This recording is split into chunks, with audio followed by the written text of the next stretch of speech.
Rula que Mai. Estamos en vivo. Muy bien.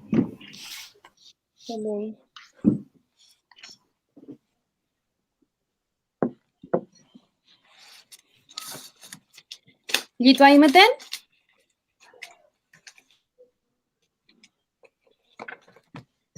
La Mikael, Gitwai. Pelei. Mari compulamien, chagupainta fachanta, Paula Buenomilla Pimienta Inche, fachanta nento inquiñen tram, milealu quiñe sungu, we constitución pingelu, feimuta fachanta chagupainta inchinta in nesama fiel, rakizama fiel, chumechi amulia fuita tafachi sungu, chumechi amulea ita inchinta in mapuzungun ta tufachi we constitución mo. Mulea ita quiñeque ramtun, muleai, muleno conai, con la yaita mapuzungun ta tufachi we constitución, fei mulealu derecho lingüístico, fei mulele chumechi konaita inchinta inkegunta tufachi weyin tu consumo. Feita inchinta tain rakizwam, chumeche muliafui, fei muta fachanta ching tamainta kiñeke epulamien mulelu tulu kamapu, fei muta mañel finta Iñelamien Quichua, Feichi Mapu Tulu, Ecuador Mapu, Ka Conaita, Conita Lamien Viviana, Pueblo Nasa, Muleluta Colombia, Troy Mapu, Feita Inchinta, Ngachama Finta Tufachi Sungo. Bueno, Mari con puñañá, pulamien, puchaguas, quinto leluta tufaching tram, fei milele ramtun, milele chique rakizwam, werin tu manta comentarios mo, yitwainta tufachizun feula. Pulamien, tenemos este pequeño conversatorio. Tenemos este pequeño conversatorio junto a la Lamien Paulina Bercuter Quinche, a la Lamien Viviana, ellas provienen del pueblo Quichua de Ecuador, y la Lamien Viviana del pueblo Nasa en Colombia. Hemos desarrollado este conversatorio para saber un poco y conocer el contexto en el que se encuentran las demás lenguas de otros pueblos hermanos en Abya Yala, y la idea es un poco ir conociendo su realidad y de qué forma se han garantizado o se han reconocido los derechos lingüísticos de los distintos pueblos a través de Abya Yala. En este proceso que nos encontramos de una nueva constitución donde efectivamente hay representantes de nuestro pueblo también trabajando en este nuevo proceso, ¿verdad? También es una interrogante para nosotros como organizaciones que trabajamos por la revitalización del Mapuzungún, si dentro de la Constitución va a haber un reconocimiento a los derechos lingüísticos, y en el caso de haber, de qué forma van a estar reconocidos los derechos. Entonces, si bien nosotros tenemos nuestra visión como organización de cómo debería ser efectivo este reconocimiento, también quisiéramos conocer la experiencia que han llevado pueblos hermanos, ¿verdad? Para de esa forma fortalecer nuestro proceso y ser un aporte a la discusión, y también ser un aporte a las Lamien, a las Papay, a los Lamien que están como representantes en este caso, del pueblo mapuche en el proceso constituyente. Ya, también creemos que es necesario generar estas conversaciones para, como ya comentaba, ir fortaleciendo nuestra postura como persona mapuche, y también para darle energía, darle nehuén a nuestras representantes que están también posicionando al Mapuzungún en nuestro nuevo escenario, ¿verdad? Que es la Convención Constituyente.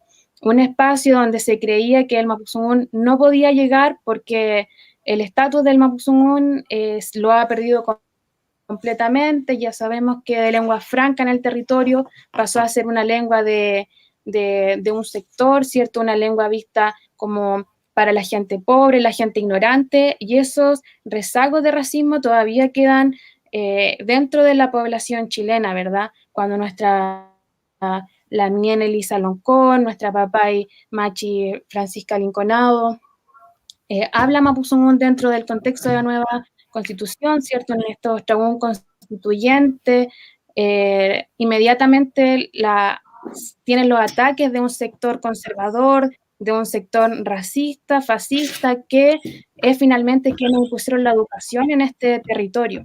¿Ya? Y de la misma forma, estas voces representan un amplio sector de la sociedad chilena que aún cree que una sociedad monolingüe es la ideal para llevar la educación y este Estado unitario, como se ha denominado.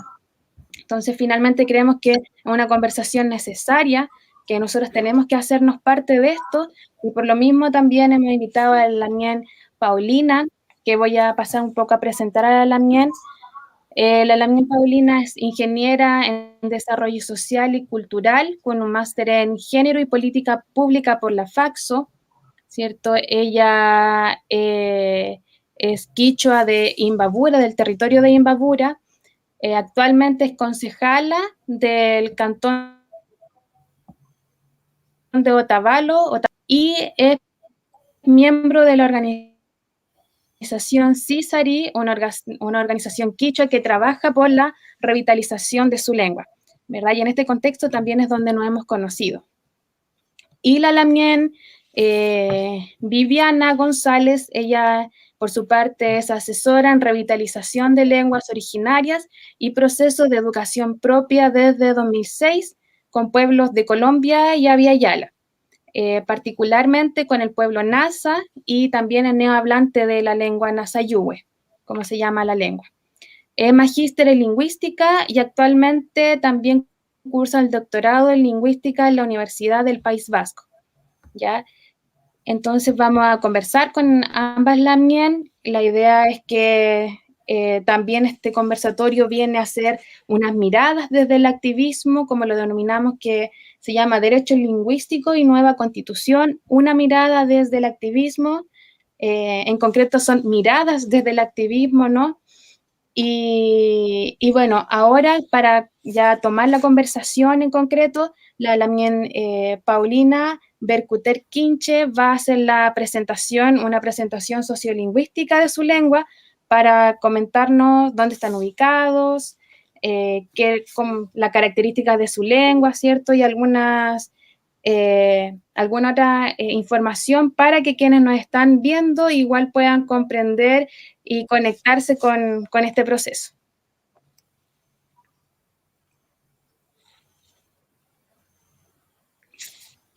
Suma tutaguta chishiguta charipashunchi, ñuka Paulina Bercuter Quinche mikapani, quichua mikapani, shinallata shu hatun napaita chayachimupani, kay Imbabura llaqtamanta, kay Otavalo kitillimanta, ñuka kay concejalía ukupimi llankajuni, shinallata Cisari tandanajuy, shinallatami llankanchik, chaymanta kunan rato kay punllapi shuk ninan mutsurishka rimarimi charigrinchik, ñaña Paulawan, ñaña Vivianawan, imashina ñukanchik shimikunata, imashina ñukanchik runa shimikunata ashtawan llankana kanchik, ñukanchikpa mama shimimanta ashtawan shinchiyachinka.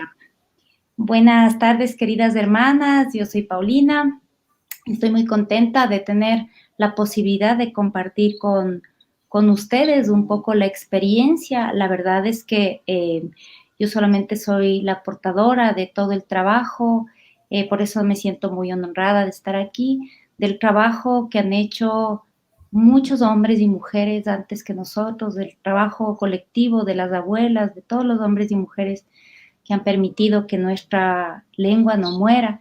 y que nos han hecho que ahora estemos aquí aprovechando estos medios tecnológicos y buscando esa relación con ustedes en otros espacios de Abya Yala para que podamos también fortalecer y de alguna manera seguir politizando nuestras luchas, ¿no? Creo que eso es fundamental y creo que desde los activismos necesitamos justamente activar esa dimensión política para poder prestigiar y para poder elevar la discusión respecto a la necesidad de hacer un trabajo serio y responsable para que nuestras lenguas no desaparezcan.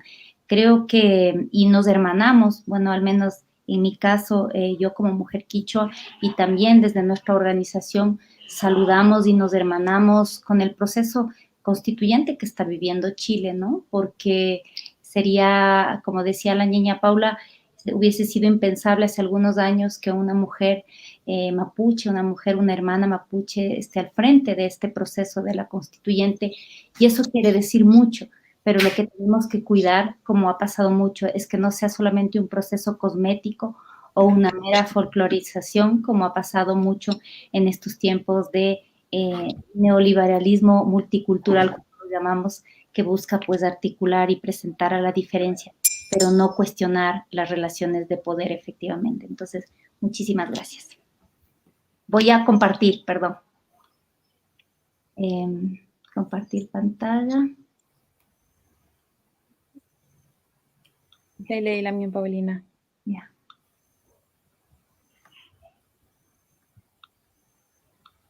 Ay. Ya. Ya. ¿Sí están viendo? ¿Sí se ve?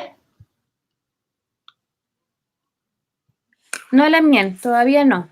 A ver, ¿tal vez ahí? Ahora sí. Ya.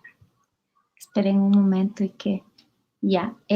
Bueno, les voy a hablar del quichua. Aquí hay una frase que dice quichua shimika yakipimikan, quiere decir que nuestra lengua está en un momento preocupante, estamos con una gran tristeza por nuestra lengua. Les voy a contar que de acuerdo a la UNESCO, más de 50% de las 6.500 lenguas habladas en el mundo corren pues el riesgo de desaparecer en pocos años, y efectivamente el quichua está junto con las otras 13 lenguas que son oficiales en el Ecuador en este peligro de extinción. De acuerdo a las encuestas estadísticas oficiales, la población autoidentificada como quichua es más o menos de 800,000 personas de los 18 millones de habitantes del Ecuador.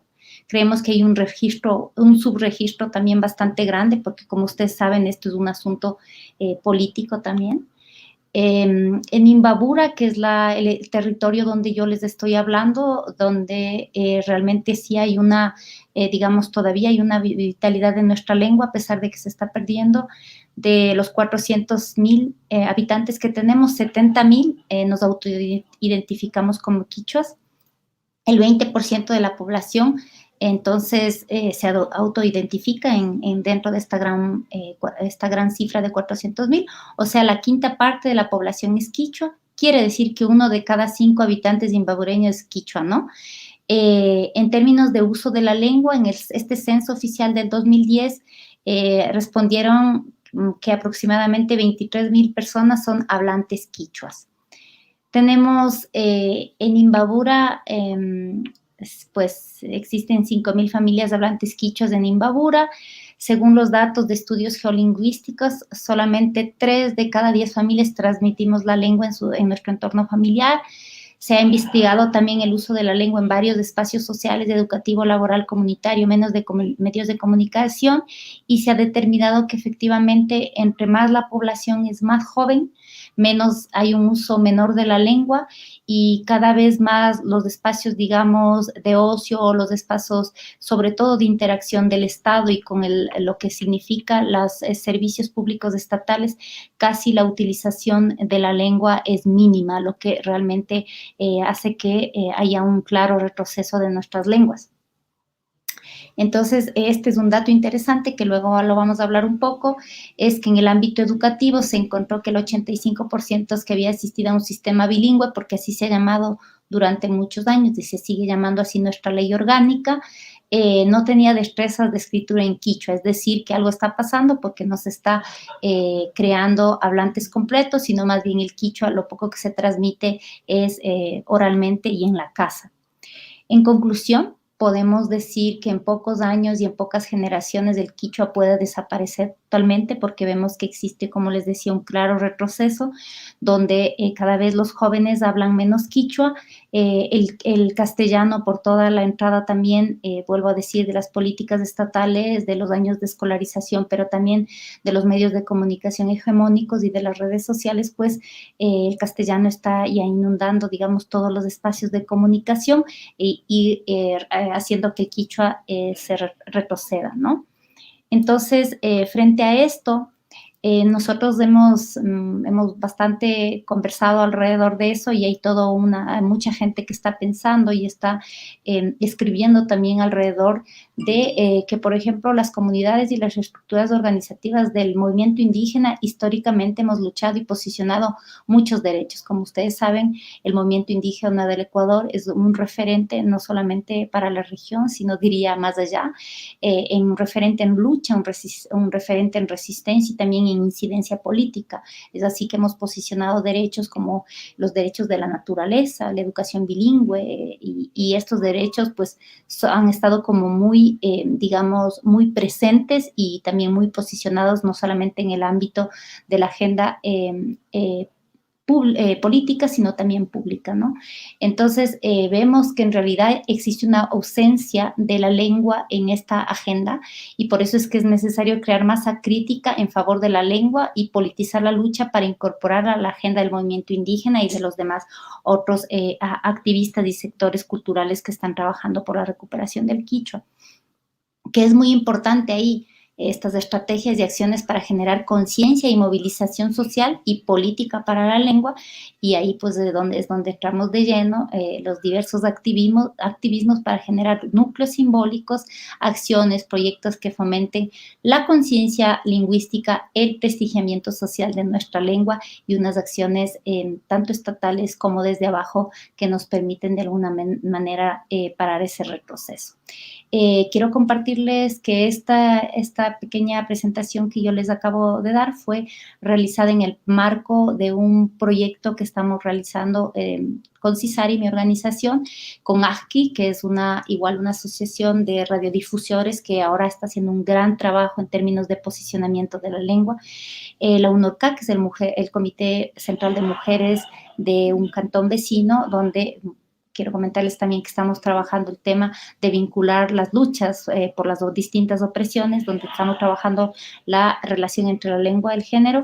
También trabajamos con la Universidad Técnica del Norte y con nuestro gran pues, aliado estratégico, como son nuestros hermanos también de Garavide, la organización del país de el Euskadi, que nos ha estado acompañando. Entonces, eso es lo que yo les podría presentar un poquito para contextualizar cuál es la situación de nuestra lengua acá en el territorio de Imbabura. Pele, ñaña Paulina, Chaltumay, muchas gracias. Ahora quisiéramos conocer la realidad del pueblo Nasa, ¿cierto? Que Viviana nos pueda comentar un poco el contexto sociolingüístico de la lengua Nasa Yuwe. Mari Pulamien y Manaya Mashikuna Mauque Fins Nasawesh Walawachat na Finsete ay Teke Uiwesh Jichwe Kakena Unstag na Yuwe Wala Puchwewena Uque Viviana González Yasset Inche Viviana, Ñuka Viviana González Cani. Para todos y para todas, buenas tardes.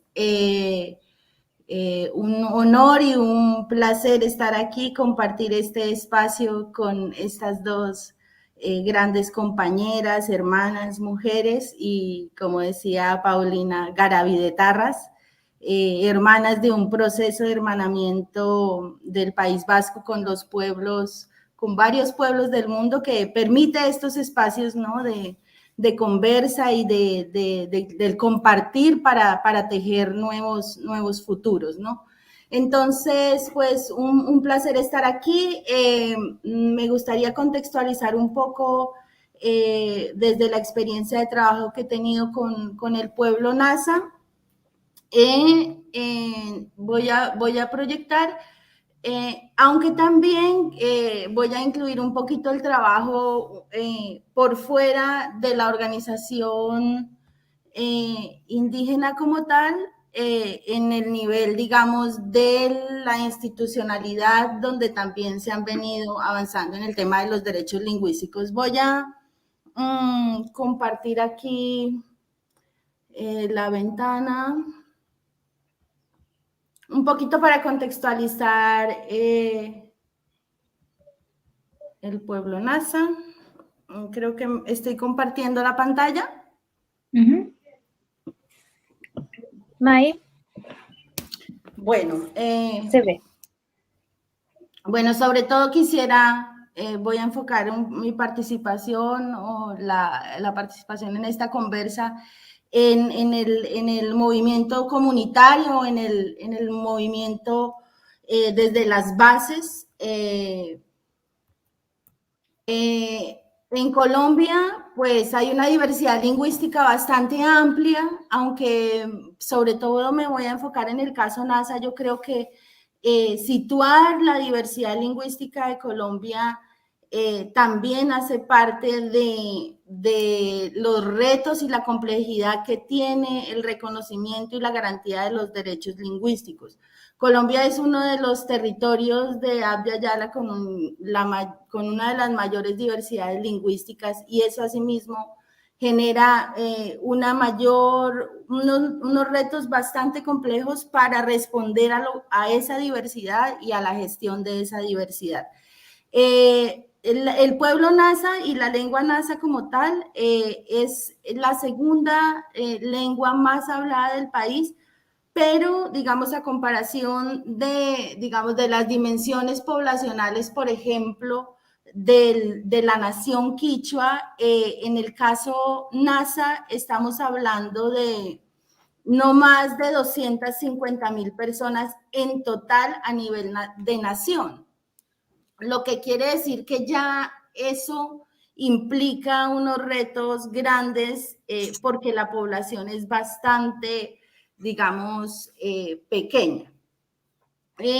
Aunque los datos de población difieren mucho entre los datos nacionales, estatales, digamos, y los de la organización, pues guiándonos por los datos internos, a 2012, el Plan Nacional de Salvaguardia del Pueblo Nasa hablaba de unos 238,000 personas. El territorio de origen es el departamento del Cauca, que aparece en rojo en la presentación, pero por diversos factores ligados sobre todo a temas de conflicto y de territorio, actualmente están dispersos en 8 departamentos del país y en ciudades capitales importantes como Bogotá, Medellín y Cali. En cuanto a la vitalidad de la lengua, pues no hay un estudio unificado de la vitalidad de la lengua. Se han hecho estudios sectorizados, cada organización ha venido haciendo sus autodiagnósticos, pero en el Plan Nacional de Salvaguarda se habla de que un 35% de la población habla aún el Nasa-Yuwe, y se considera que hay un nivel bajo, digamos, de mantenimiento de la lengua. A nivel político organizativo, hay distintos niveles en los que se ha venido avanzando en el tema de la revitalización de la lengua. A nivel local, en el Plan de Vida Proyecto NASA y la Asociación de Cabildos NASA-UNS. A nivel zonal, la Asociación de Cabildos Indígenas del Norte del Cauca, y a nivel regional, el Consejo Regional Indígena del Cauca, CRIC. Digamos que en estos tres niveles de la estructura político-organizativa se entreteje un poco el tema de la revitalización con alcances políticos de distinto calibre, digamos. Me gustaría, pues, por ahora dejar hasta ahí para avanzar un poco en la conversa, para ver ya en cuanto al tema del avance en el tema de derechos lingüísticos, qué se ha hecho en cada uno de estos tres niveles.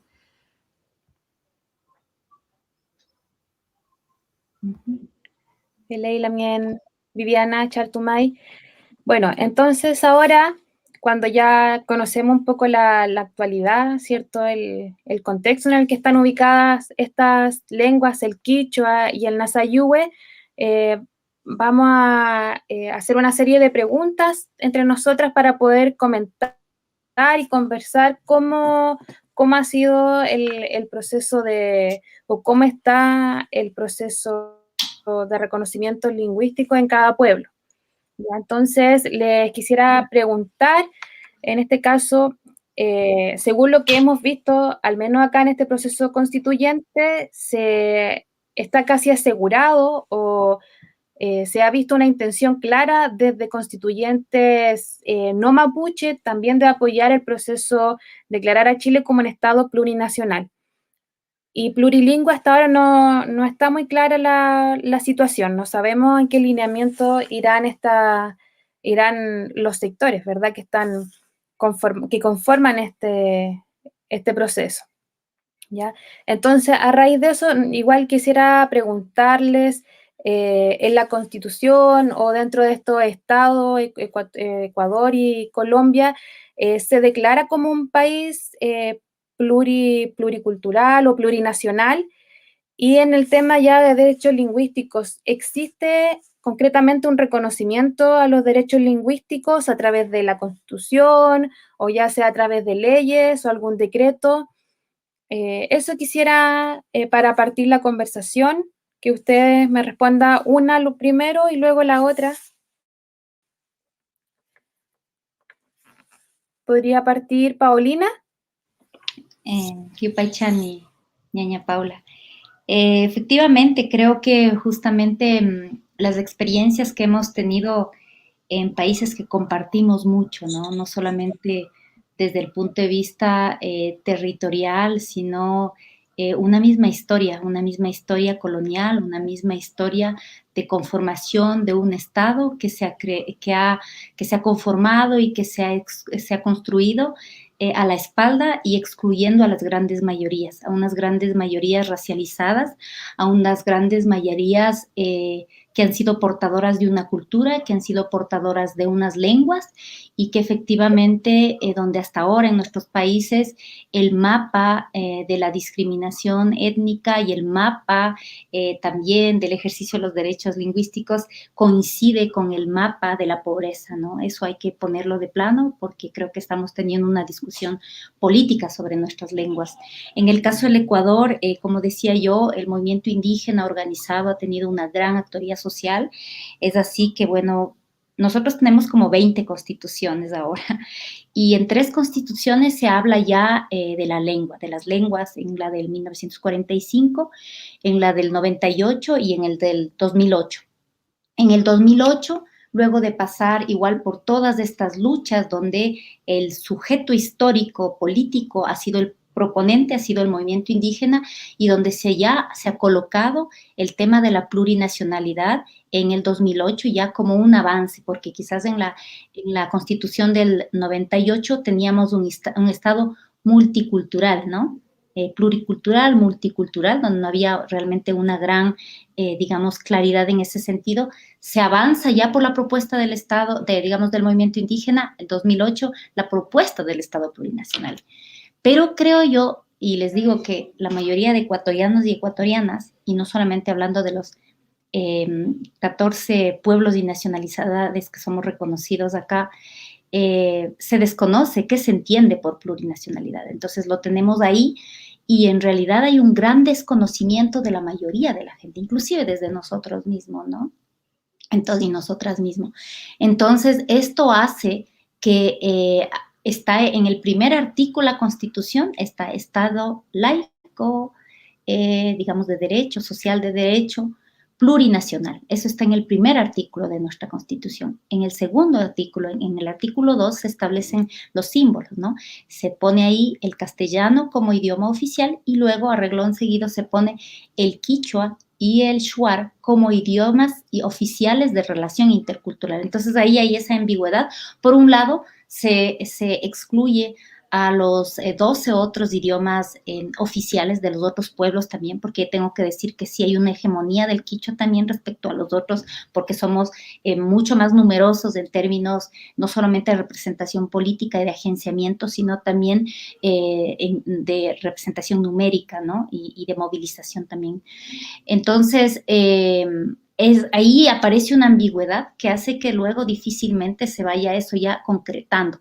Luego avanzamos en lo que son los derechos de colectivos desde el artículo 56 y ahí difícilmente se habla en un artículo de que los pueblos y nacionalidades tendrán el derecho a ejercer y a fortalecer sus lenguas, hasta ahí. Luego se habla en otro artículo más adelante del sistema de educación, que el sistema de educación propenderá a generar progresivamente una incorporación en la currícula nacional de al menos una lengua originaria. También en el artículo 60, 56 y el 60 también se habla de toda la necesidad y de la posibilidad de que los pueblos y nacionalidades tengamos una autonomía y una posibilidad de ejercicio de gobierno en nuestros territorios.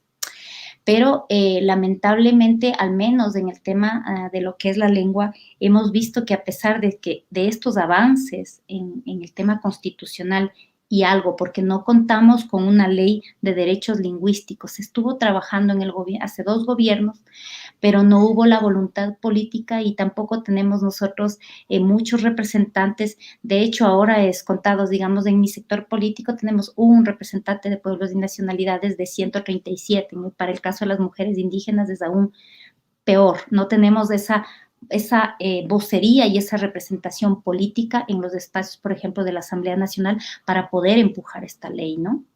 Entonces, decir que sí, tenemos esos avances en términos de derechos que están igualmente articulados con todo lo que se ha venido haciendo a nivel también de los tratados internacionales respecto a los derechos que tenemos nosotras como pueblos y naciones indígenas, pero eso no ha significado que desde hace más de 20 años el quichua y desde hace 10 años el quichua siga retrocediendo en el caso de nuestra lengua. Y eso que es como una de las que están como más presentes también discursivamente. Entonces, sí quiero remarcar la falta de entendimiento de lo que significa ser una nación plurinacional. Una nación, y ahí también hay que repensar, ¿no? ¿Qué significa la plurinacionalidad? La plurinacionalidad no significa esta articulación, como lo dije hace un momento, folclórica de la diferencia cultural. La plurinacionalidad significa, sobre todo, aceptar ciertas autonomías en territorio, y eso se pone en contradicción con el carácter unitario de la nación como ha sido concebida desde su génesis colonial. Hablar de plurinacional significa un reparto del poder político para el ejercicio de la autonomía. Significa también cerrar las brechas, porque no podemos hablar de plurinacionalidad e interculturalidad cuando las personas de pueblos y nacionalidades seguimos siendo las más pobres, las más excluidas, las que tenemos menos acceso a educación. Eso es simplemente multiculturalismo, es simplemente una articulación y una folclorización y una neutralización de nuestras palabras, de nuestras luchas y en un cuerpo legislativo.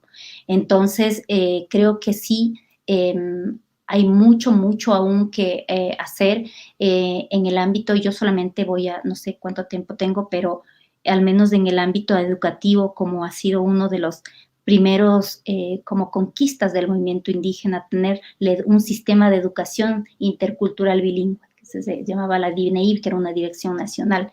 Eso, cuando tuvimos un gobierno de alguna manera más que buscaba como fortalecer a un Estado más presente, a fortalecer todo el ámbito público, fue centralizado y tuvimos una ley orgánica, que era la ley orgánica de educación intercultural, o sea, que nos congregaba a todos y se suponía que esta ley iba a transversalizar lo que hacía la Dirección Nacional solo para los indígenas, donde durante décadas la educación bilingüe fue sinónimo de lo que decía Viviana hace un momento, la educación para los pobres, para los indígenas, para los rurales, la educación deficiente, ¿no? Generando un sinnúmero de estigmas y volviendo a alimentar, digamos, los estigmas respecto a nuestra lengua. Entonces, cuando tenemos esta nueva ley ya en estos años, vemos que hay una voluntad de transversalizar esto a través de un sistema más fuerte, centralizado del Estado. Pero la crítica es que finalmente cuando buscas transversalizar, uno, quitas autonomía a los sujetas de derechos, y dos, también que no ha habido ningún avance, ni cuando había más autonomía y quizás era más llevado adelante por las organizaciones indígenas, ni cuando ya tuvo el control absoluto el Estado. El deterioro de la lengua no ha dejado de producirse, entonces creo que eso pasa por una deficiente comprensión de lo que significa tener un Estado plurinacional, porque no está ahí para que adorne bonito la Constitución y para parecer modernos, incluyentes, posmodernos y súper inclusivos, sino porque efectivamente pasa por una repartición de poder político, pasa por una repartición económica y pasa por una voluntad política de reconocer todas las relaciones de racismo institucionales e interpersonales que tienen una incidencia directa en todas las políticas públicas y que afectan de sobremanera en lo que son las políticas lingüísticas, que aquí en el Ecuador casi han sido nulas a pesar de ser un Estado constitucionalmente plurinacional.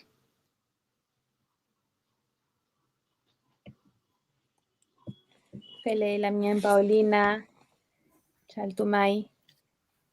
Ahora la Lamien Viviana, si pudiera responder la misma pregunta, por favor.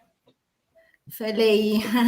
Bueno, pues comparto también el punto de partida de Paulina, o sea, compartimos como pueblos y también como sectores populares de Abya Yala un trasfondo histórico, ¿no? Y eso es una raíz que emerge, ¿no? De distintas maneras, a distintos tiempos, pero que finalmente reclama una justicia histórica, y yo creo que justamente hoy aquí en Colombia cumplimos 3 meses del paro nacional y en ese sentido hay que situarnos en esos contextos, ¿no?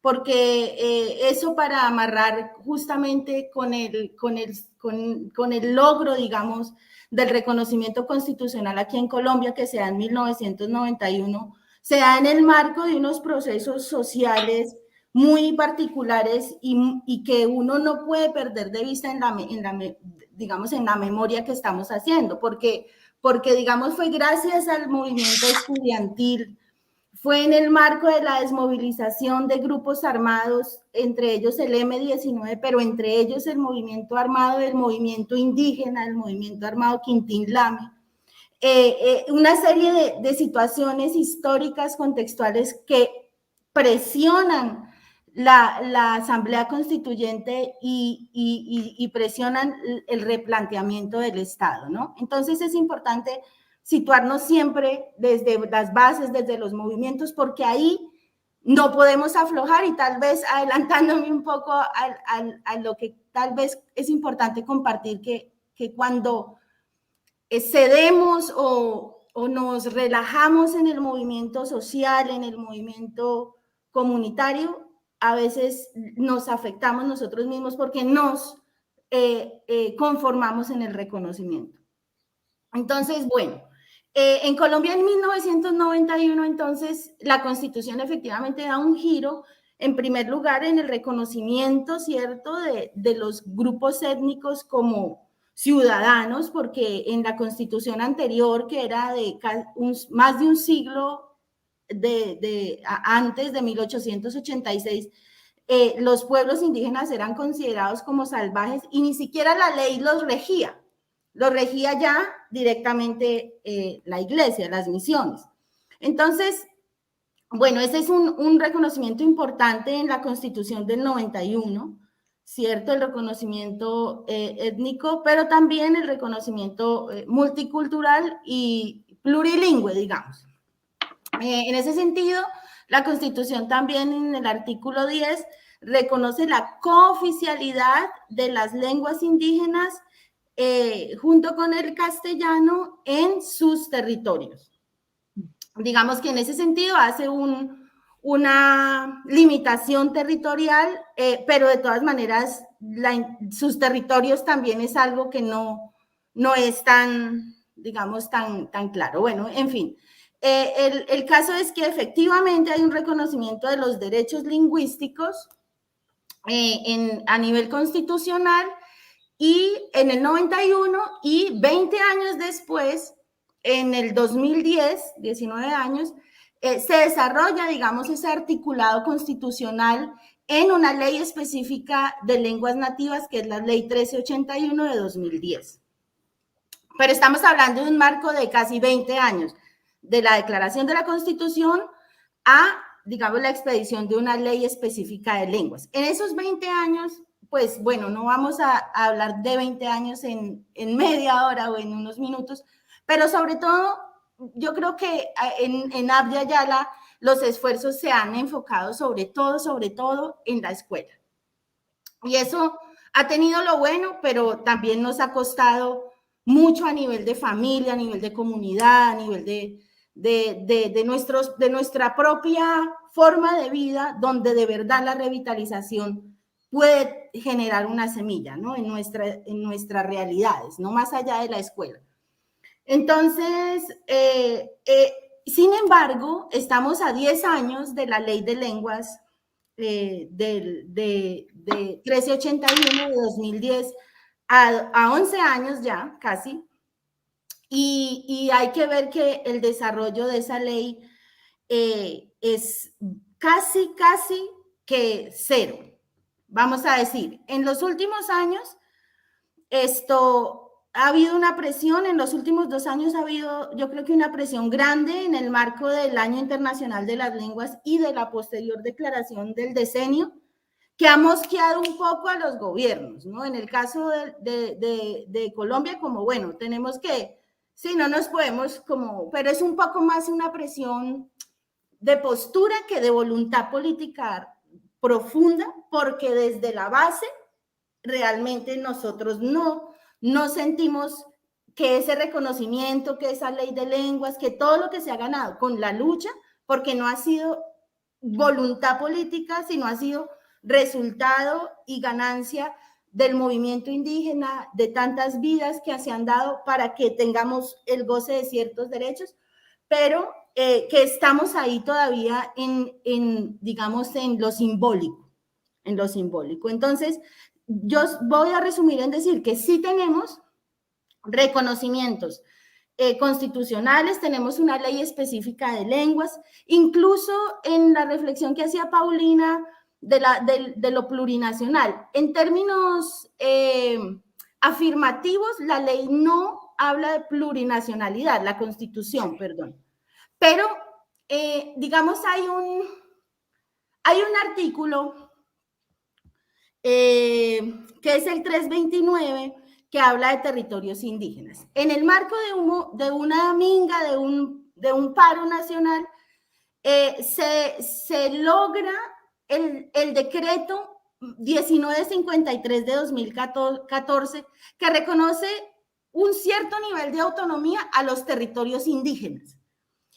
Ese nivel de autonomía está dado en la posibilidad de administrar los recursos en los sistemas de educación, de salud, o sea, de gobernar en esos territorios, en todos los sistemas que componen el gobierno, que es algo, digamos, inédito y que pone, digamos, en contexto ese tema de la autonomía como nación, como naciones.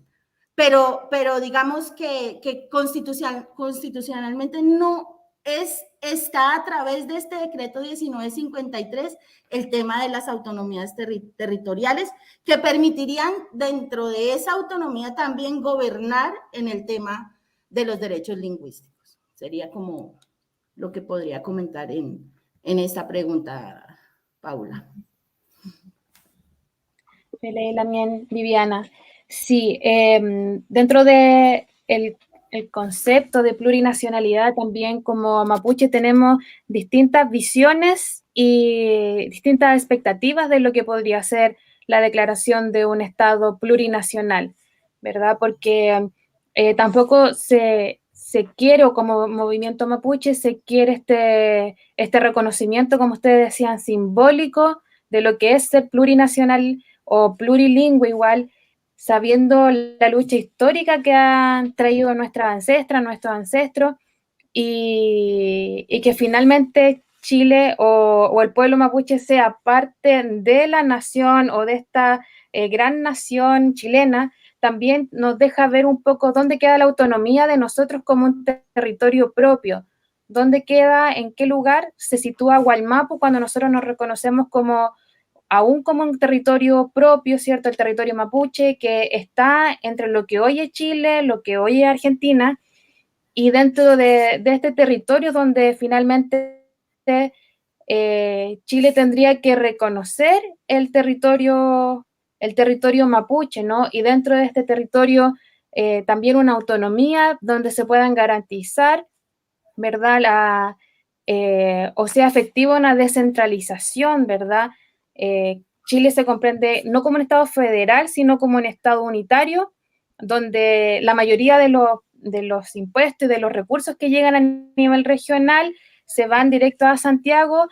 Pasa también, como lo dicen ustedes, que el territorio mapuche, en este caso la Araucanía, es el territorio que es más pobre dentro de lo que se llama Chile, por el empobrecimiento que han traído también esta administración chilena dentro del territorio, sabiendo que anteriormente era un territorio muy rico, con la instauración de las forestales también, de la subvención que el Estado hace a las forestales, han traído el empobrecimiento, la sequía.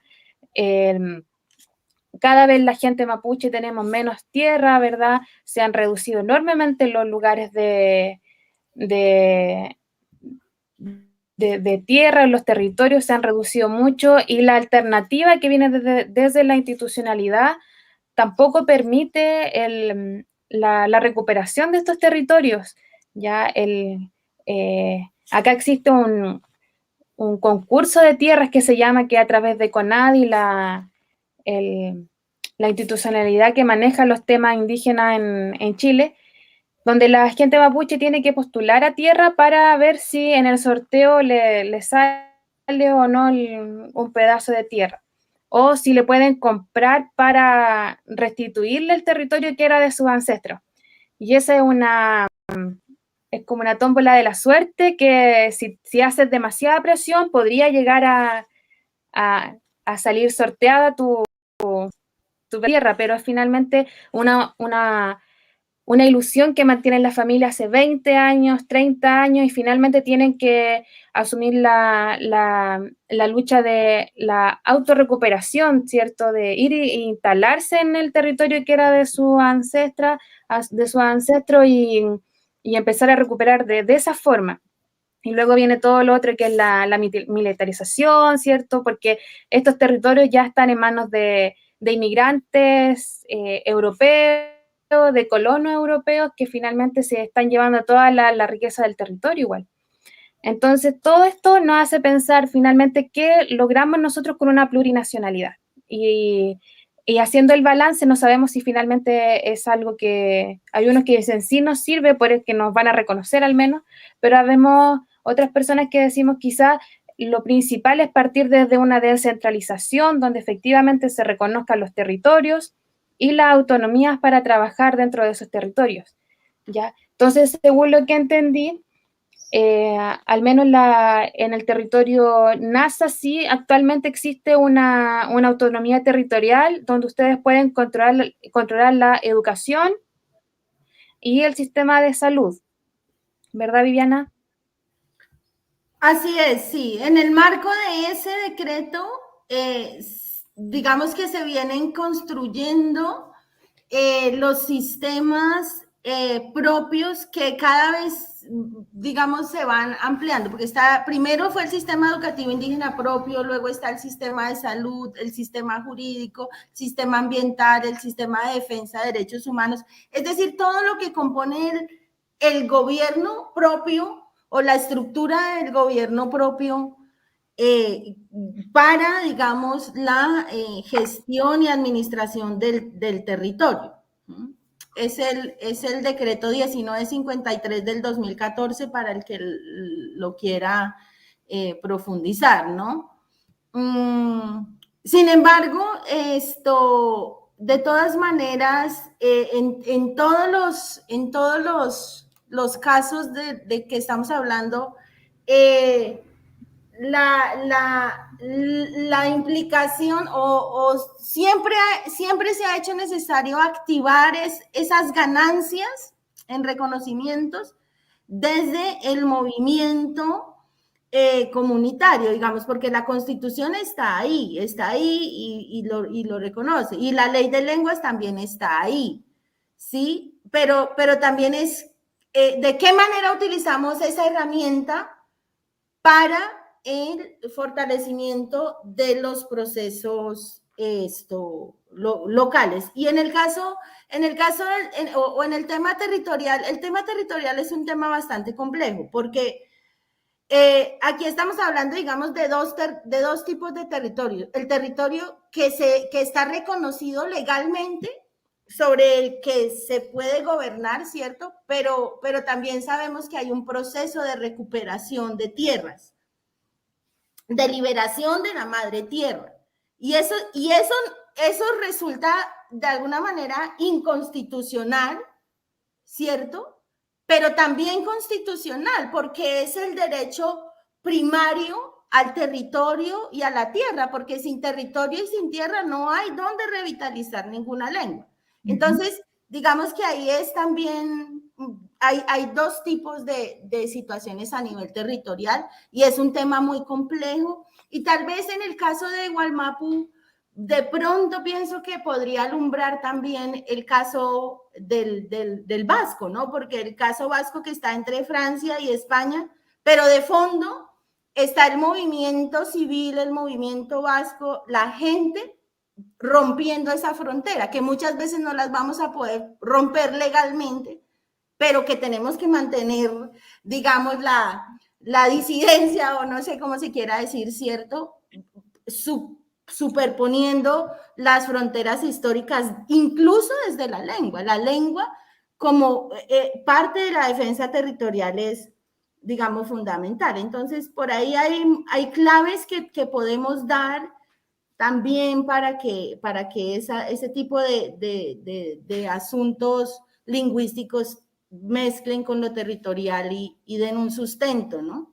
Es un tema complejo, pero yo creo que muy vigente, y en eso pues nos hermanamos. Yo siento como que en el pueblo Nasa y el pueblo mapuche en este momento histórico, la recuperación de las tierras es parte de los procesos más fundamentales que se están adelantando, ¿no? Y dentro de eso nosotros discutimos con algunos líderes también, ¿no? O sea que todos no nos podemos dedicar a la liberación de la madre tierra, pero mientras tanto otros tenemos que estar en el tema de la revitalización de la lengua, de la revitalización de la identidad, de la cultura, para que en ese territorio vivamos como Nasa, vivamos como mapuches, vivamos como quichuas, y no vivamos en un territorio recuperado, pero ya como muxcas o como huincas o como lo que olvidamos, ¿no? Entonces, bueno, es un tema interesante el del territorio también. Totalmente. Si me permiten. Sí. Pele y Paulina, Sí, quería solamente hacer Sí, una reflexión a lo que decía Viviana, la niña Viviana, es que el tema de territorio es sumamente complejo. En el caso nuestro, como ustedes saben, hay 14 nacionalidades. La población quichua, estamos más en el corredor central, en los Andes, central y del norte también, pero tenemos una situación que es distinta, por ejemplo, en los territorios amazónicos, ¿no? Y ahí, por eso creo que ha sido tan complejo y no se ha entendido efectivamente cómo ejercer la plurinacionalidad ya en términos territoriales.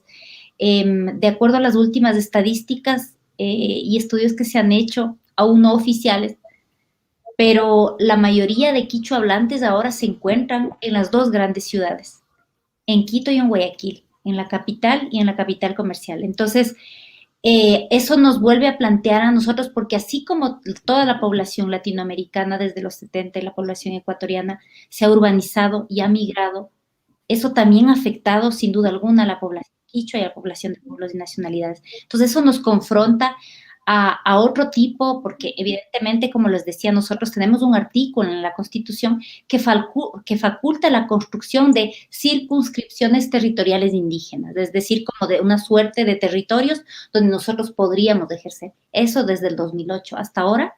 No lo hemos podido concretar.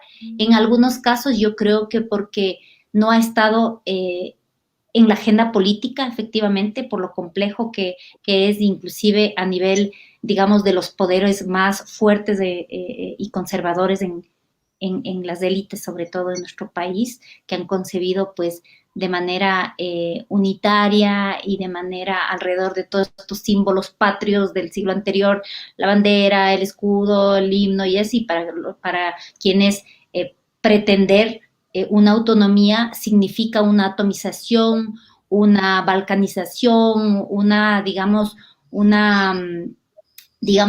entrada muy peligrosa que finalmente podría llevar como a la destrucción del país, ¿no? Y a la atomización y división. Eso ha sido un tema como muy difícil a nivel político, por eso entiendo que eso no se ha impulsado en la agenda del movimiento político, del movimiento indígena, pero sí, ahora estamos confrontados a una nueva realidad. La mayoría de quichos ahora estamos en espacios urbanos, compartimos, en el caso de Otavalo, nosotros al menos somos del 60% y quizás somos la única ciudad en el Ecuador donde hay mayoría quichua. Ha habido una recuperación del territorio físico de la ciudad por parte de los quichos y una fuerte presencia también, una incursión también a nivel cultural, a nivel económico. Entonces, eso nos ha llevado a replantearnos. El trabajo de plurinacionalidad, efectivamente, no es un tema que solo nos concierne a pueblos y nacionalidades, sino es un tema que nos concierne a todos los y las ecuatorianas para empezar a pensar en plural. Y cuando decimos eso, empezamos a decir por qué nosotras, y eso en un estudio que hicieron hace algunos años, se ve que nosotros en general somos bilingües, somos trilingües, somos políglotas, igual por algunas características culturales que tenemos los otavalos, en el caso nuestro, pero en general pasa eso, y vemos que el bilingüismo del otro lado, es decir, de la población hispanohablante, es mínimo. Entonces, si estamos construyendo un Estado plurinacional, creo que un deber ser sería efectivamente eso, que podamos finalmente poner para hablar de interculturalidad, porque si no estamos en una misma situación de poder y no estamos en horizontalidad, no hay ninguna interculturalidad. Eso es puro, meramente, como dije hace un momento, inclusión folclórica de los términos, ¿no?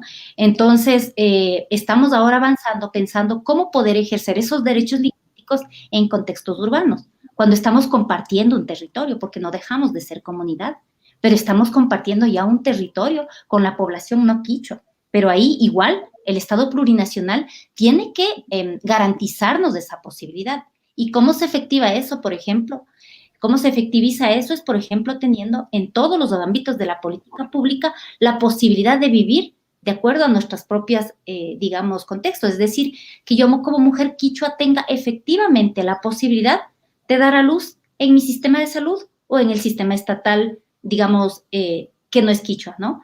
Que yo pueda ir a un sistema, digamos, al sistema judicial y donde efectivamente pueda tener la justicia ordinaria y pueda tener mi justicia indígena, que no como es el caso de ahora, que a nombre de la justicia indígena el Estado central se desentiende totalmente y deja ahí que se resuelvan más o menos allá entre ellos, ¿no? Por no decir un término peyorativo.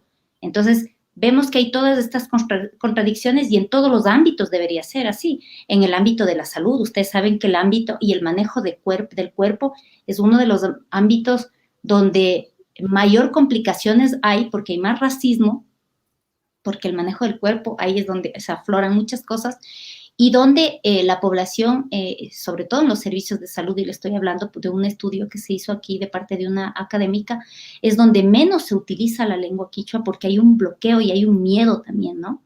Entonces, creo que hay todas estas dimensiones para pensar en clave plurinacional, pero desde políticas públicas en educación, en salud, en política, en diplomacia, la diplomacia plurinacional también, en representación política también. Nosotros quisiéramos que así como las mujeres nos hemos alcanzado el 50% a través de una lucha colectiva que ha sido de años, porque ni a nosotros las mujeres, ni a los pueblos y nacionalidades, ni a las diversidades sexuales no nos van a regalar un derecho.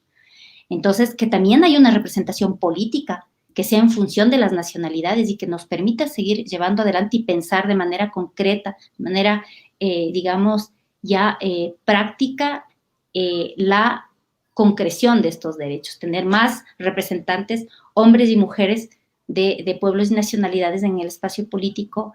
Vuelvo a decir el tema de salud, el tema de educación, el tema de ciencia.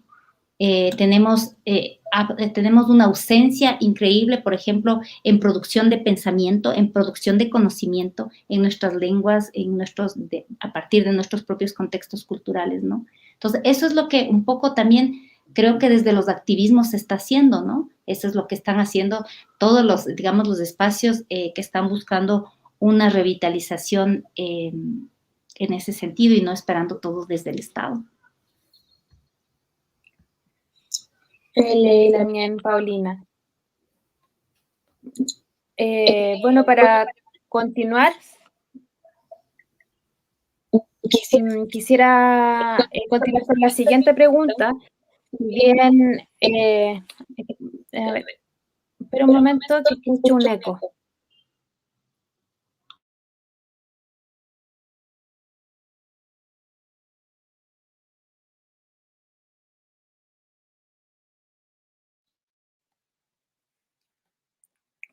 Creo que ahora sí.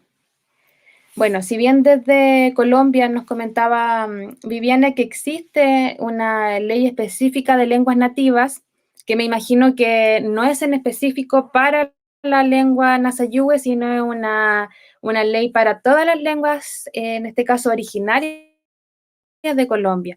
Y Paulina nos comentaba que en el caso quichua no existe una ley de derecho por el quichua o por o de las otras naciones que también existen en Ecuador, sino el reconocimiento se quedó en un reconocimiento constitucional, ¿ya? Pero en el caso desde la institución, desde la administración pública, ya existe un reconocimiento de derecho lingüístico, al menos eso está escrito, pero quisiera como recalcar si dentro de la administración se está garantizando el derecho al uso de la lengua, ya sea en los distintos ámbitos, por ejemplo, en la educación, en la administración pública, los medios de comunicación. Hay iniciativas o hay medidas que se han tomado desde la institucionalidad. Por ejemplo, existe un canal de televisión o una radio que sea impulsada por la institución o la institucionalidad. Más adelante hablaremos de la iniciativa de las organizaciones o del movimiento por las lenguas, pero quisiera saber cuáles son las iniciativas o las medidas que ha tomado la institucionalidad para garantizar los derechos de uso de la lengua. En ambos casos. ¿Puede partir Viviana? Feley, bueno, como mencionaba anteriormente, bueno, digamos, en el marco constitucional más amplio, sobre todo se ha avanzado desde la institucionalidad en medidas que impulsen el uso de la lengua en el ámbito educativo. Sobre todo hay avances en ese espacio. Siempre con el movimiento indígena presionando, siempre, o sea, siempre en la carretera, ¿sí? Siempre en la marcha, siempre con compañeros y compañeros dando la vida, porque ha sido así, o sea, y quiero recalcar eso, está en la Constitución, pero para que haya un avance ha tenido que ser siempre presionando. Sin embargo, en el ámbito educativo se ha avanzado bastante, tanto que podemos hablar de un sistema educativo indígena que luego propio, que general, que nació desde el Cauca como propuesta, pero que ahora es a nivel nacional y cada pueblo lo, digamos, adapta a su realidad. Pero en lo educativo se ha avanzado mucho. Luego, ahora en los últimos años, en los canales nacionales se ha venido avanzando y en el marco de, digamos, del tema de comunicación con pueblos indígenas, en la inclusión, digamos, de programación en lenguas indígenas o del uso de lenguas indígenas en la programación nacional. Muy escaso, pero digamos, por lo menos algo se alcanza a ver. Luego ahora, con el tema de la ley de lenguas, se ha venido desde el Ministerio de Cultura también visibilizando, pero muy en términos del Festival de Lenguas, la Feria de las Lenguas, o traduzcamos esta ley a las lenguas, pero igual la gente ni sabe ni leer ni escribir, entonces, ¿para qué le va a traducir? ¿Sí me entiendes? O sea, y me recuerda simplemente para terminar una reflexión, y es, a veces resulta que el gobierno, la institucionalidad da un remedio que no es el que uno necesita o el que la lengua necesita. Y ahí está el peligro. Uno, en que el Estado dice, no, yo ya estoy haciendo lo mío. Y en que nosotros nos digamos, sí, eso me está haciendo bien. Entonces, medidas hay, pero tampoco no son las medidas, digamos, necesarias, sobre todo porque son mucho en términos de proyectos, de asuntos muy puntuales, y no en términos de un proceso social, comunitario, de largo plazo, de generaciones, que nos permita proyectar la revitalización a largo plazo, que es lo que necesitamos, sino que vivimos al año. Cierro con este ejemplo. El Ministerio de Cultura da una serie de apoyos para la protección o de las lenguas nativas en Colombia. Y son en total para lenguas indígenas 2 becas, y estamos hablando de 65 lenguas indígenas. Y son 2 becas. Nosotros el año pasado, en 2019, ganamos un reconocimiento, o sea, competimos, y igual el reconocimiento no fue ni el 20% de lo que nos costó esa iniciativa que postulamos. Entonces, son como unos paños de agua tibia desde la institucionalidad, y que debemos analizarlo, o sea, lo que viene de arriba para abajo, cómo desde acá, desde la base, lo miramos, lo analizamos y volvemos hacia arriba, pero desde los movimientos comunitarios, ¿no? Entonces, yo respondería un poquito eso aquí desde el caso, pues, NASA, pero también colombiano un poco. A ver, también. en el caso ecuatoriano, para no ponerlo todo en negativo, ¿no? Para nuestros abuelos era una vergüenza hablar el quichua. Mi abuela decía Yangashimi, que era el idioma de la nada. Y mi madre le corregía y le decía, na mamita, no madre, runashimi, el idioma de los seres humanos, ¿no? Y entonces hemos visto que todo el trabajo colectivo del movimiento indígena y de varios activistas, desde varios espacios igual, se ha hecho de que se empiece a posicionar en la discusión pública la necesidad de la recuperación y sobre todo se empiece a ver sobre todo en la población, que es lo que compartimos con los hermanos mapuches y hermanas mapuches, sobre todo en las personas que hemos tenido de segunda, tercera generación, ya migrantes en la parte urbana, que hemos tenido acceso a la educación superior, por ejemplo. Hay una conciencia de la necesidad de hacer algo por la recuperación, ¿no? Hay un sentimiento de culpa que tenemos nosotros y nosotras. Y creo que eso es algo positivo para la lengua, porque nosotros sentimos que en realidad es algo que está pasando por nuestros ojos y que hay que hacer algo. Entonces, sí creo que todo ese trabajo que han hecho desde abajo ha sido válido. Por ejemplo, ahora, en un espacio público, una autoridad pública, digamos en la generación anterior, iban a avergonzarse en un espacio público de hablar en quichua. Ahora es un orgullo. Ahora sobre todo con los medios y las redes sociales, una autoridad quichua o de pueblos y nacionalidades que se expresa bien en los dos idiomas es como que empieza a tener un prestigio social. Por eso es tan importante que que estemos en estos espacios de la disputa del poder para el prestigiamiento de nuestra lengua. Entonces, sí creo que ha habido un avance, es que es contradictorio. Se ha empezado a prestigiar, pero por otro lado ha empezado, o sea, no deja de desaparecer. Es contradictorio, ¿no? Pero es lo que pasa porque seguimos teniendo un endorracismo también. No es una cuestión tan sencilla como decir, sí estoy orgulloso y punto, sino porque hay una cuestión colonial de siglos que sigue operando al interior de todos y todas para que prefiramos, pues, que nuestros hijos hablen otro idioma, ¿no?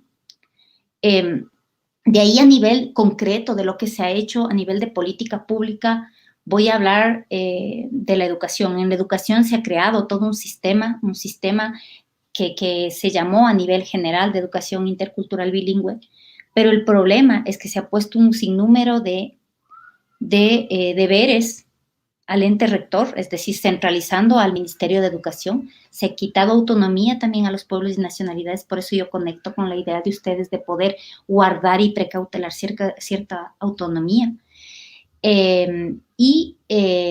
Lo que se ha hecho es que, por ejemplo, hay lo que nos pasa a los latinoamericanos, ¿no? Escribimos mucho, pero a la final, ¿cómo concretamos eso? Entonces, ¿cómo vas a enseñar? ¿Cómo vas a producir hablantes si no tienes, por ejemplo, si no empiezas por lo primero, que es hacer una formación masiva de profesores y profesoras nativos en lenguas que sean capaces de enseñar el quichua? Ni siquiera eso tenemos. Entonces tenemos nuestro sistema se llama educación intercultural, pero los profesores o no lo hablan o deficientemente, entonces no se transmite, no se está generando. Entonces eso igual explica este retroceso porque cada vez el castellano tiene una entrada más agresiva y más presente en todos los espacios, ¿no? En el tema de salud, a pesar de que se ha reconocido y que se habla de la salud intercultural, el tema de la lengua está absolutamente ausente.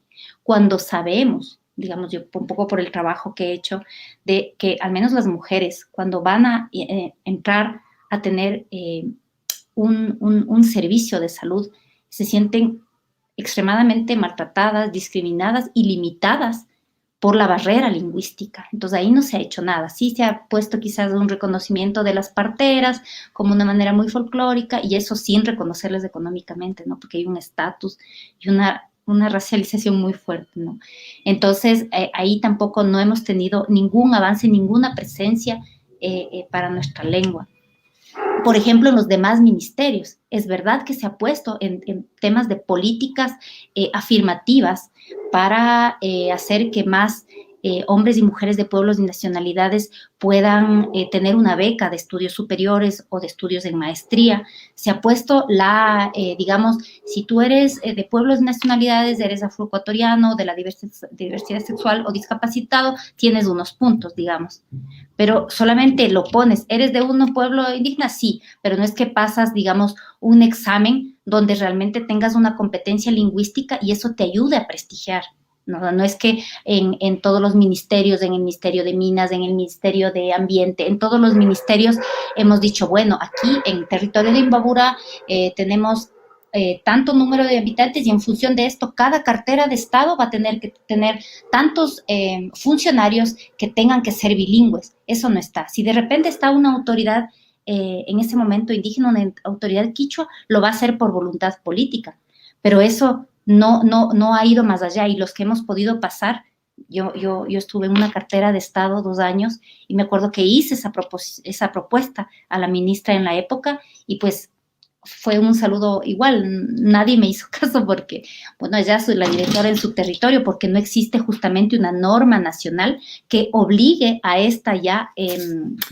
a este aterrizaje en los términos de referencia para la contratación de personal. Porque si tú hablas con un joven y le dices que todavía sigue una persona rural, un joven hombre o mujer, que siente que el quichua sigue siendo la lengua discriminada, si tú le dices no, si tú como profesional vas a tener más puntos y vas a poder tener un mejor trabajo y una posibilidad de acceder en estos tiempos de desempleo a un espacio público y cierta seguridad, hablando bien, siendo competente en tu lengua, yo estoy segura que igual las cosas podrían cambiar, ¿no? Entonces, no ha existido, digamos, en ese sentido, tampoco un mayor avance, pero yo vuelvo a decir, hay también una responsabilidad del Estado patriarcal, racista, monolingüe, monocultural, pero también hay una responsabilidad nuestra desde las organizaciones que no hemos colocado donde la lengua no ha sido colocada, porque tenemos el endorracismo que está saboteándonos constantemente también. Entonces, creo que es un trabajo muy fuerte que hay que seguir haciendo, pero yo soy bastante optimista con lo que está pasando, al menos en mi territorio. Pele, también, Paulina. Sí, al menos acá en Gualmapu, la educación intercultural bilingüe viene desde el año 96, ya trabajándose en territorio, ya fue asumida por el Estado chileno, ¿ya? Y claro, es el mismo análisis que podemos hacer es que tampoco sea, en términos lingüísticos, no ha sido un real aporte, por lo mismo que ya comentaba Paulina. Si bien ha sido un avance en el ámbito de discriminación, hay menos discriminación en comparación con lo que había en los años de 2000 hacia atrás, que la discriminación era mucho mayor, ya desde el 2006 o el 2010, en los jardines infantiles se ve un poco más el tema cultural mapuche, no el ámbito lingüístico. En la escuela igual se releva ya ciertas características o ciertas celebraciones y ámbitos de la cultura, entonces los niños y las niñas que son mapuches se están empezando a sentir orgullosas de pertenecer al pueblo mapuche. Entonces sí lo vemos como una oportunidad o algo que sí ha servido en comparación con desde el 2010 hacia abajo costaba mucho que la juventud se asumiera como mapuche, ¿ya? Luego ya del 2010 en adelante comenzó todo un rebrote que también lo podemos ver a lo mejor con la generación que nació post dictadura, ¿ya? Que también se empezó de nuevo la nueva generación a retomar con todo su ser mapuche y desde ahí también viene esta demanda por la lengua, por reaprender la lengua, ¿verdad? Pero claro, como lo comentaba desde el ámbito educativo, las educadoras tradicionales, los educadores tradicionales, es muy poco el trabajo que pueden alcanzar dentro del sistema escolar porque no tienen las garantías para poder trabajar de buena forma, ¿cierto? El sistema escolar aún es muy racista, tienen el curso de lengua y cultura mapuche porque ya están obligados prácticamente a tenerlo, pero no hay un reconocimiento real de la labor que cumple la educadora o el educador mapuche que trabaja en la escuela. No sé, han habido testimonios de la mien, de ñaña, que la han tenido haciendo aseo en el establecimiento educacional cuando su rol es hacer clase, ¿verdad? Hay pocas capacitaciones, muchas veces los educadores que son hablantes no saben escribir en mapuzungún o les cuesta mucho porque no hay un proyecto de alfabetización en lengua propia, ¿ya? y por lo mismo mucha gente que es hablante se ha convencido de que el mapuzungún no se puede enseñar, porque su experiencia es que hicieron lo posible para poder transmitirla y no tuvo frutos. Entonces el sistema también ha ido quitándole la autoestima muchas veces a la hablante o los hablantes para que puedan ser quimelfa de mapuzungún y puedan enseñar la lengua, ¿ya?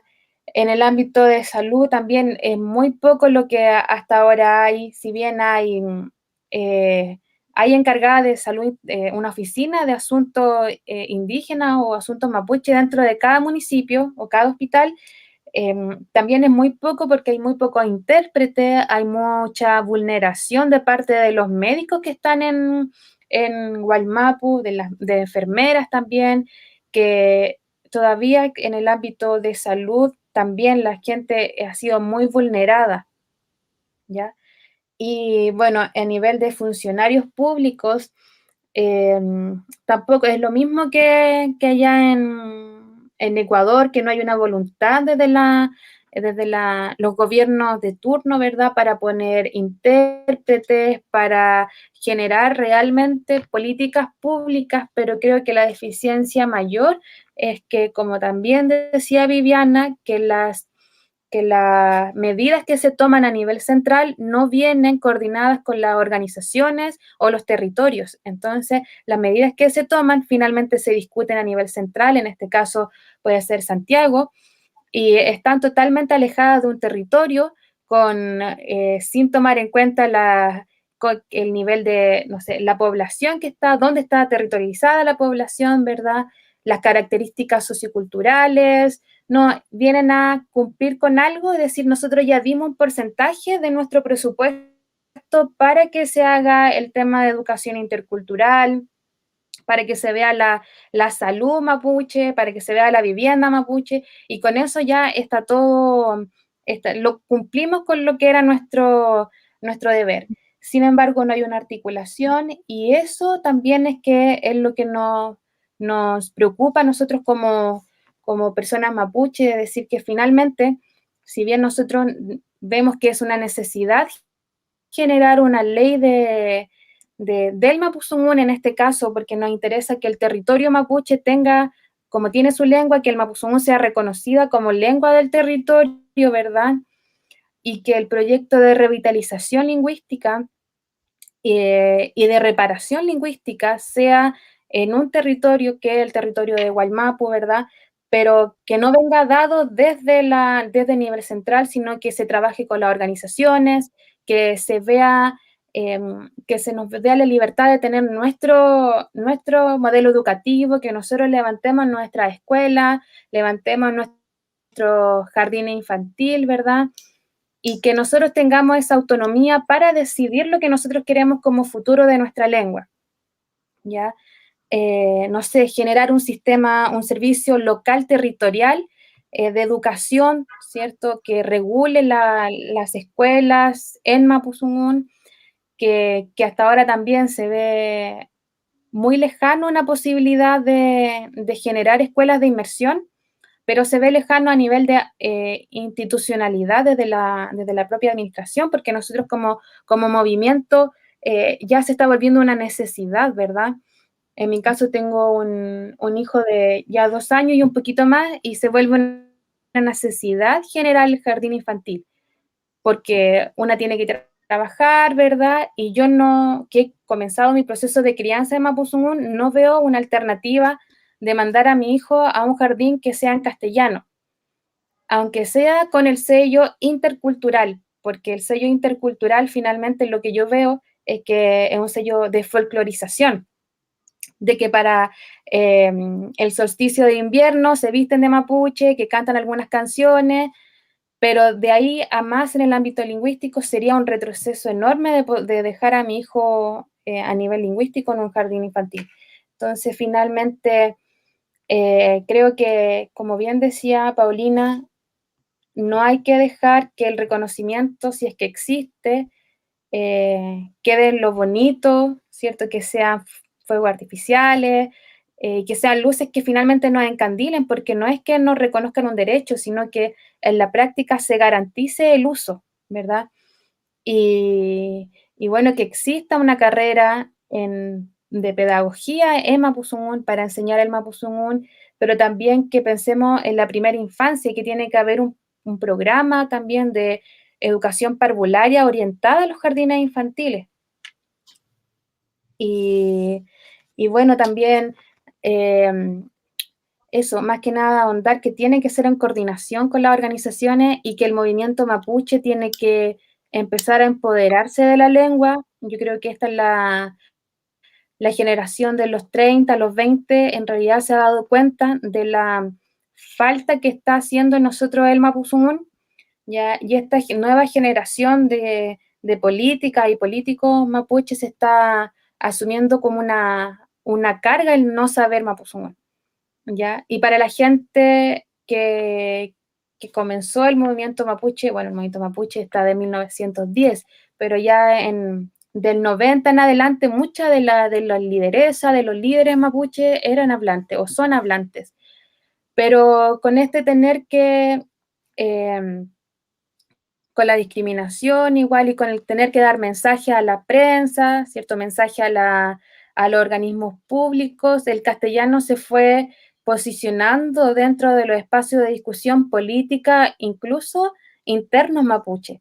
Entonces, finalmente también hubo un desplazamiento de la lengua dentro del mismo movimiento mapuche.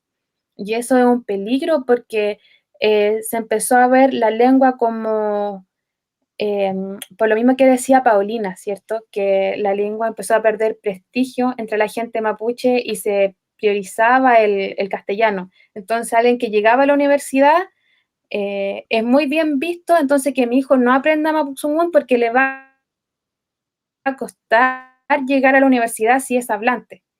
Entonces las familias empezaron a priorizar criar en castellano y aún en los bolsones lingüísticos, en los nidos lingüísticos como el territorio de Truf Truf, que yo estoy actualmente viviendo acá, las niñas, los niños no están hablando Mapuzungún y la gente adulta a los niños no les hablan tampoco Mapuzungún. Hay una barrera porque se subcomprende que la crianza tiene que ser en castellano. Entonces las políticas públicas también tienen que estar orientadas a reafirmar la lealtad también y la lealtad de los hablantes y las hablantes, de que la crianza se retome en el Mapuzungún, pero también, claro, como decía antes, no venga desde nivel central, sino de las mismas organizaciones, empecemos a trabajar para que nuestra gente empiece a fortalecer su Mapuzungún, sobre todo quienes son hablantes tienen ya un gran camino recorrido de poder ser quimelfe de la lengua, de poder trabajar con nuestras niñas, nuestros niños, que aún hay una deficiencia. Nosotros para encontrar educadoras de párvulo, profesoras de enseñanza básica en Mapuzungún, es una búsqueda todavía que ir de contacto en contacto porque no hay profesionales en la lengua. Y esa es una deficiencia, un peligro para la revitalización lingüística finalmente. Así que eso quería complementar. Y bueno, lo otro también, ya como un poco para ir cerrando, hemos hablado ya más de lo que la administración pública o a nivel de leyes, de decretos se ha estado trabajando y de la Constitución, pero igual quisiéramos saber cómo las organizaciones sociales de los territorios están trabajando y qué estrategias han asumido para revitalizar su lengua. Por ejemplo, acá en Gualmapu, nuestra organización ha asumido la estrategia de enseñanza a adultos, ¿verdad? Jóvenes y adultas. Y como neohablante, entonces estamos en el proceso de hacer el currículum, ya tenemos el nivel A1, A2, ahora tenemos que trabajar el B1, pero igual creo que es necesario también conocer en el pueblo quichua dónde está su estrategia para fortalecer la lengua y también qué están trabajando en nuestro lamien de la lengua Nasayúe. Bueno, voy a aprovechar esta última intervención un poquito para digamos, la orientación que nos da Paula, pero retomar un poquito el hilo que traíamos. Bueno, porque también creo que hay que, como decía Paulina, hay que hacer también justicia, ¿cierto? Y yo creo que, miren, el racismo es tan estructural y tan sistemático y tan profundo, y la discriminación, que una constitución no cambia eso, eso lo seguimos viviendo y requiere pues de muchos cambios de educación, bueno, a toda la población, no solamente entre nosotros diciéndonos sí somos, sino que es muy difícil. Entonces, cuando le damos la responsabilidad a los maestros y a las maestras de revitalizar la lengua, de todas maneras le damos la responsabilidad en un contexto de adversidad, o sea, en un contexto donde el sistema educativo es racista, donde no hay medios, donde estamos en condiciones de pobreza extrema para hacer el ejercicio de la enseñanza. Entonces, también debemos ser justos en el marco de, digamos, si queremos decir que en cierto modo hay un fracaso de la educación bilingüe, también debemos ir a fondo de por qué es que no ha podido convertirse la escuela en un espacio revitalizador. Sí, eso es un tema estructural, de falta de voluntad de los gobiernos, aunque en temas de Estado, de constituciones, tengamos como la garantía, en realidad eso no pasa más de la enunciación. Entonces, bueno, quería también un poquito, porque también siento esa angustia de los maestros, del que está ahí y también lleva años y no lo ha podido hacer, pero es que no le hemos dado tampoco todo lo que implica cambiar un modelo educativo. Entonces, esa sería como una reflexión. Luego yo creo que hay como varios caminos en términos, hablamos de lo institucional, ¿cierto? No hemos hablado mucho de lo académico, porque también la academia ha hecho lo suyo en términos de puente entre lo que está en la ley o en la Constitución y los pueblos, también con sus respectivas limitaciones y con todas las críticas que le podamos hacer. Y también ahí está surgiendo en ese momento en el ámbito académico un reconocimiento a los procesos de revitalización, o sea, la lingüística como disciplina está girando hacia la revitalización como un campo emergente en el que se están concentrando los académicos. Entonces, eso también es importante porque de alguna manera, pues, resitúa el tema de la lengua, de los derechos lingüísticos, etcétera. Pero el tercer camino, y yo quería insistir en eso durante toda la charla, es el movimiento comunitario, el de la base, el de nosotros los que estamos trabajando a pelo aquí, con las uñas, con la vida en este proceso, porque ahí es donde la revitalización lingüística puede enraizarse y de verdad pasar más allá digamos, de la enunciación. Paulina decía, mira, es curioso, hay más prestigio, ya se escucha que se habla, pero a la vez se está debilitando. Pero es porque se necesita siempre mantener la acción social, comunitaria. Yo creo que también cuando hablamos de que si la institucionalidad ha concertado con los pueblos indígenas la política lingüística, ahí tenemos que hacernos la automirada, porque a veces nosotros como pueblos, como organizaciones, ni siquiera nos hemos sentado a pensar qué vamos a hacer con la lengua. ¿En qué nivel tenemos la lengua? En el nivel folclórico, pero estoy hablando hacia adentro, como organización, porque como organización muchas veces hemos caído en la folclorización de la lengua, de la cultura, de la identidad. Y estoy siendo autocrítica, pero tenemos que hacerlo. ¿Y en qué lugar le damos?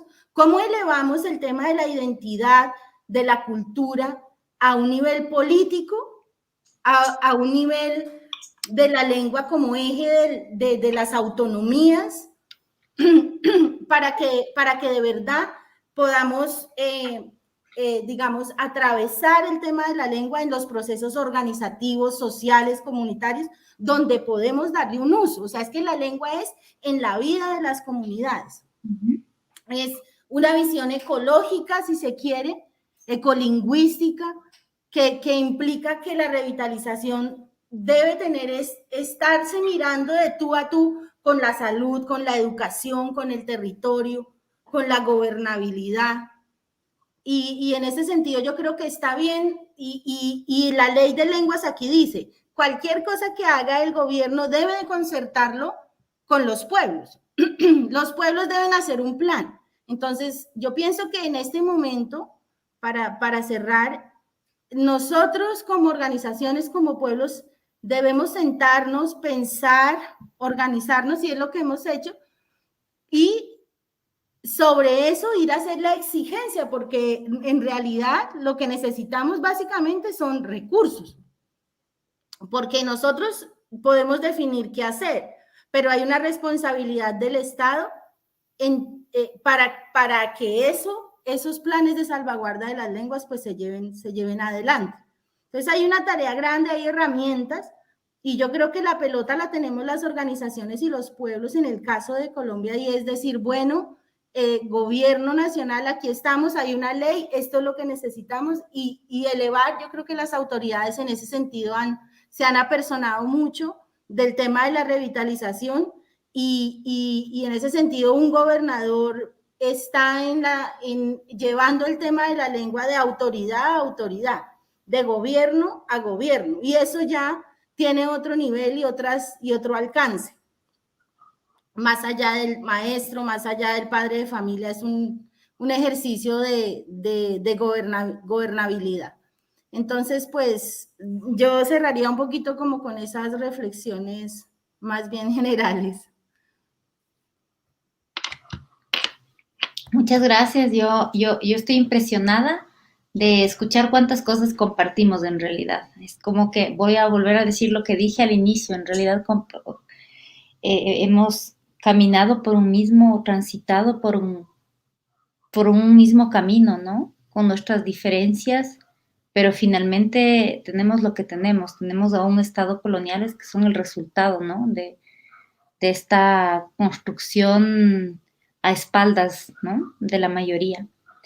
Yo creo que el trabajo que han hecho los hombres y mujeres y los colectivos para la revitalización del quichua es increíble, y creo que hay gente, bueno, ahora quizás podemos ver que ya hay un mayor nivel de posicionamiento, pero han transitado tantas personas que han hecho este trabajo a pulso, sin digamos, ningún apoyo ni estatal, ni absolutamente de ninguna naturaleza, y que realmente lo han concebido como un proyecto de vida y que implica más allá de un posicionamiento solo político, sino de un amor a nuestra lengua, ¿no? Yo estoy en total admiración porque ha sido parte también de mi proceso personal de, bueno, primero agradecer a mi madre que siempre me habló en el quichua, ¿no? Y por esa fuerte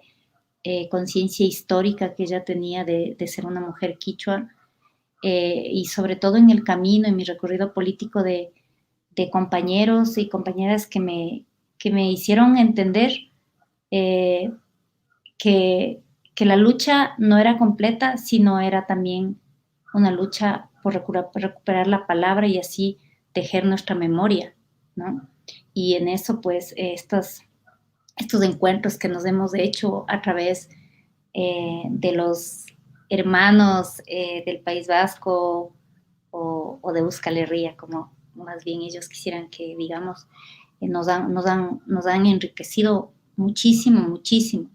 Yo siento que lo que ha hecho, por ejemplo, la radio, hace algunas, estamos viviendo un momento igual de transición política en mi país, donde tenemos un gobierno de derecha, un gobierno que finalmente va a nombre de la democracia y de la libertad de expresión, está ya colocando el desmontar una ley de comunicación que tiene algunos años y que de alguna manera sí generaba la posibilidad de que haya radios comunitarias y que imponía a los medios, a las radios, a las televisiones, primero un tema de control para que no se haga uso de expresiones, de burlas, de caricaturización del acento de los quichohablantes o de otra lengua cuando hablamos, de que no caricaturicen y burlen nuestras expresiones, nuestra manera de vestir. Todo eso había una ley. También había una ley para que, bueno, está aún vigente, pero ya está en entredicho, está ya en las puertas de la Asamblea Nacional, para que, por ejemplo, un porcentaje de la televisión o sobre todo de la pública o un porcentaje de la televisión privada pueda tener contenidos en quichua. Pues a nombre de la democracia, a nombre de la libre expresión, que así también se presentan estas nuevas derechas modernas o postmodernas, se está desmontando eso también, ¿no? Entonces, ahí hay un gran trabajo, pero el trabajo de resistencia que se está haciendo, por ejemplo, de estas grandes espacios digitales, por ejemplo. Hace poco yo trabajo presido una pequeña cooperativa de ahorro y crédito, hicimos una investigación sobre las radios más escuchadas aquí, y efectivamente es una radio quichua, es Radio Ilumán, que ha hecho un trabajo increíble para posicionar igual nuestra lengua.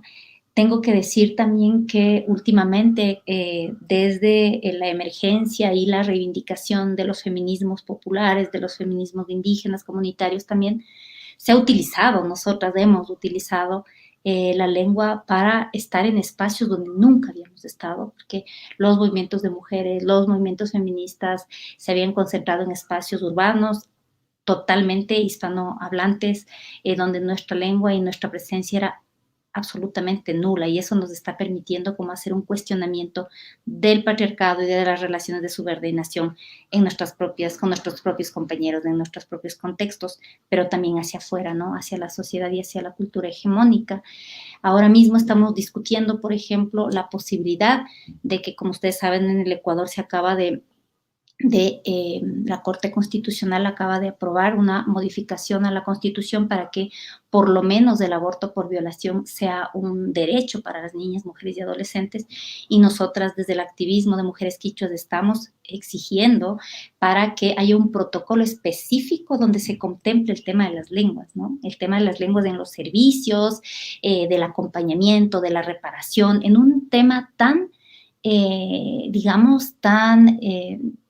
no sé si decirlo delicado, no es la palabra que quiero decir, estigmatizado, como es el aborto en nuestras sociedades que son muy, muy católicas, ¿no? Entonces, esas entradas de nuestra lengua hacia espacios nunca antes pensados, que también nos permiten también cuestionarle, no solamente hacer el trabajo de revitalización, pero sino también a través de eso cuestionar las opresiones que existen en nuestras culturas, ¿no? A través de la lengua, porque si no, la lengua, por la recuperación de la lengua, yo creo que no tiene solamente un sentido. La lengua por la recuperación tiene que ser para pensar un mundo más justo.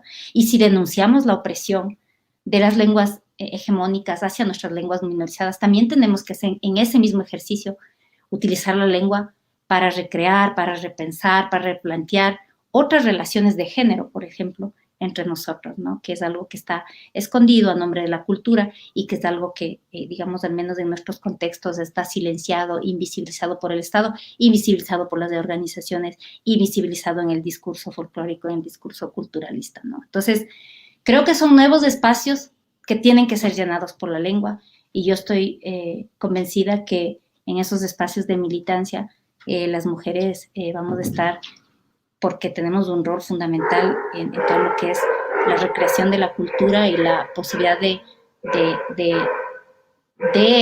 quizás poder proponer estos cambios también dentro de los procesos de rehabilitación de la lengua. Entonces, creo que todas esas luchas tienen que intersectarse, tienen que conectarse y tienen que permitirnos, pues, llevar las luchas en todos los frentes, ¿no? No podemos hablar de recuperación de la lengua si no tenemos una mirada antirracista, si no tenemos una mirada antipatriarcal, todo eso anticlasista también, todo eso se junta, y creo que eso es lo lindo de que estas herramientas nos permitan como juntarnos, vuelvo a decir, en la posibilidad de pensar un presente más justo.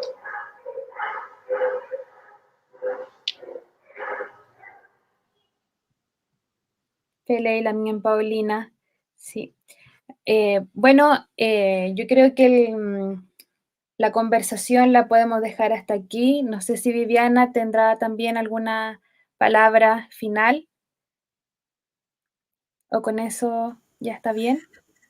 Bueno, yo creo que el reto que tiene el pueblo mapuche en este contexto, en esta coyuntura, pues es grande, ¿cierto? Pero pues la oportunidad histórica, pues yo creo que da también esperanza, ¿no? Pero más allá de la esperanza, pues está el proceso comunitario, social que viene adelantando el pueblo mapuche, que es el fondo, la cuna, el terreno fértil para que digamos, esta oportunidad que se da en esta coyuntura, pues permita que se reconozcan no solamente los derechos lingüísticos, sino como hemos insistido a lo largo de la conversa, pues los derechos colectivos individuales de los pueblos originarios, ¿no? En todos los niveles.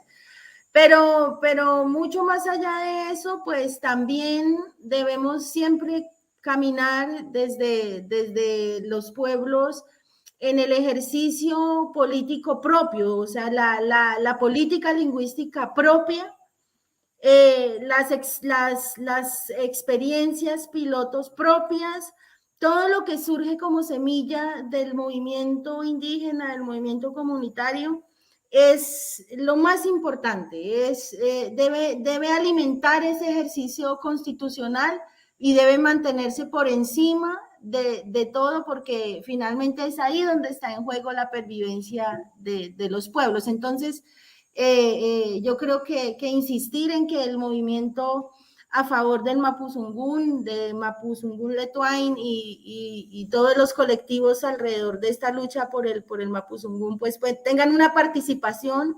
Creo que en términos de participación es importante que los pueblos tengan voz, no solo a través de los representantes, sino aquí se hizo con la ley de lenguas.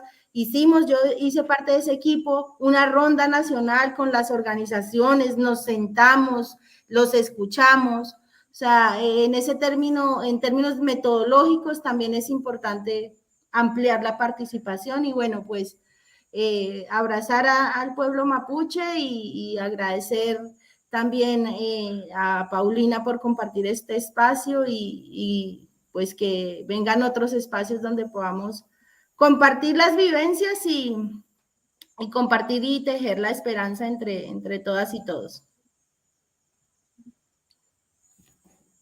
Pelé, Lamien, Viviana. Bueno, pues Lamien, entonces de esta forma cerraremos nuestro Amcan. Agradecida de la participación de Paulina, de Viviana, de las hermanas del pueblo quichua y NASA. Y bueno, esperar, como decía Viviana, que este proceso sea un proceso participativo, donde los territorios puedan también dar sus puntos de vista, donde podamos decidir qué es lo que nosotros como mapuche esperamos para nuestro futuro, que las reglas del juego no vengan dadas a nivel central, ¿verdad? Como ya lo he dicho bastante, y que se le reconozca al pueblo mapuche su territorio y la lengua de su territorio, donde se pueda comenzar a trabajar un plan de reparación lingüística a través de una ley de la lengua mapuche, ¿verdad?